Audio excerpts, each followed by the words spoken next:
Hello everybody. Today I'm going to show you guys how to solder a fitting on a pipe.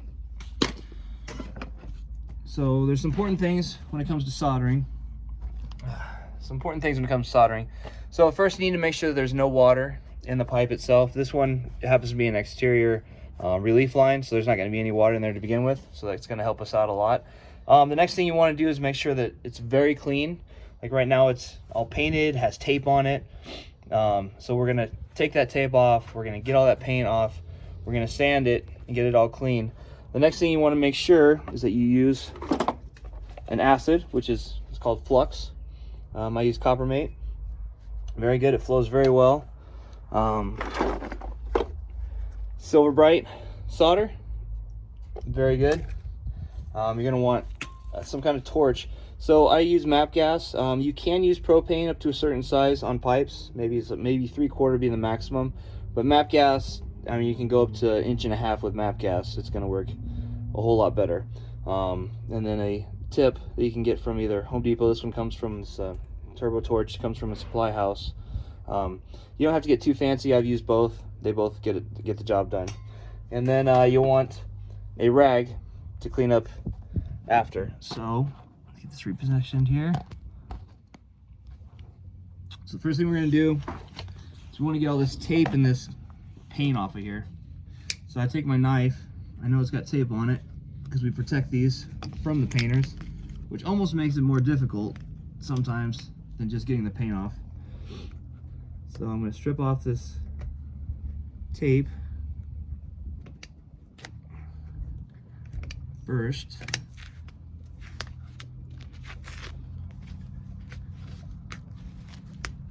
Came off pretty decent. Sometimes, depending, that tape is the hardest part. Okay, got the tape off now. We're gonna take our sandcloth or sandpaper. Either way, the sandcloth works best. I'm just gonna sand on that.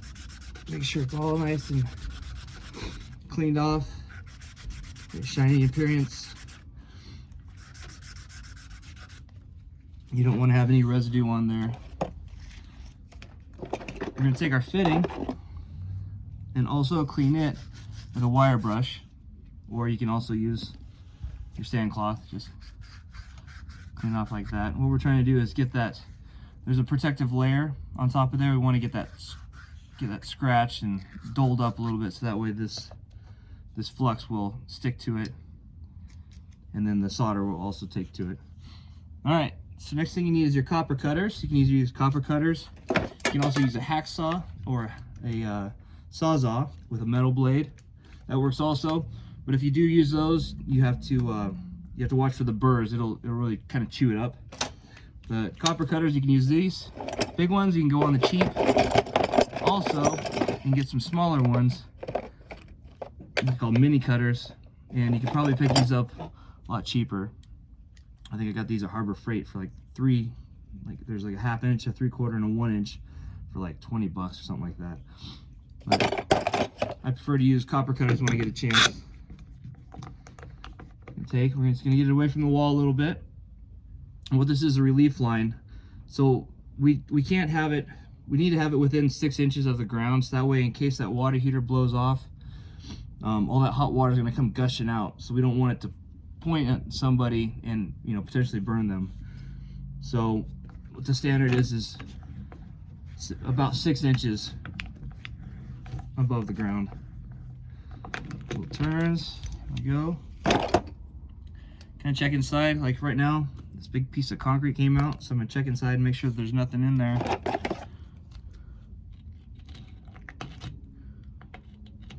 You can also use your flux brush to get that out also.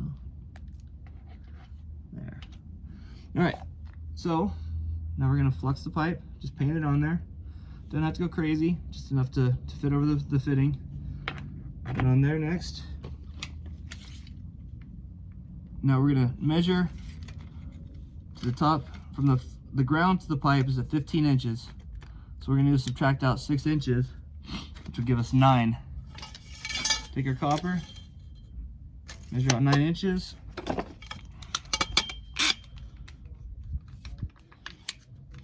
Make sure it's not sidetracking. Cut it.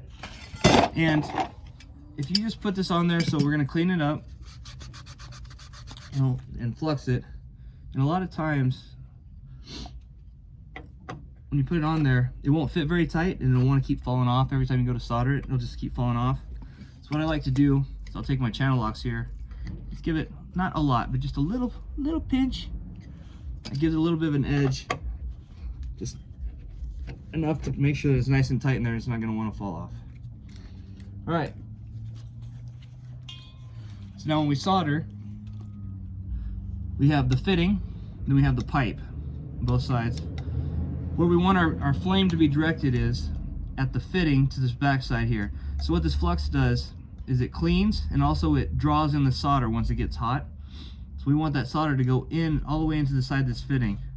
So we want the heat to be back here, so it draws that all the way back to here. If we have it out here, it'll just be kind of a surface bead, and it'll seal sometimes, but it won't seal very well. This way it'll bring it all the way back into the fitting.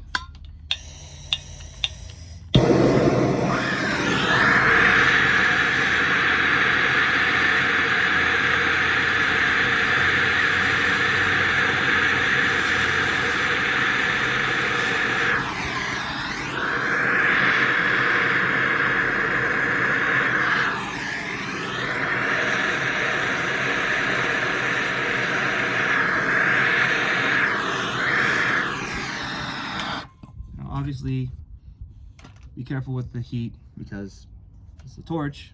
It's hot enough to melt metal, so anything else it touches, paper or plastic or whatever, it will melt it.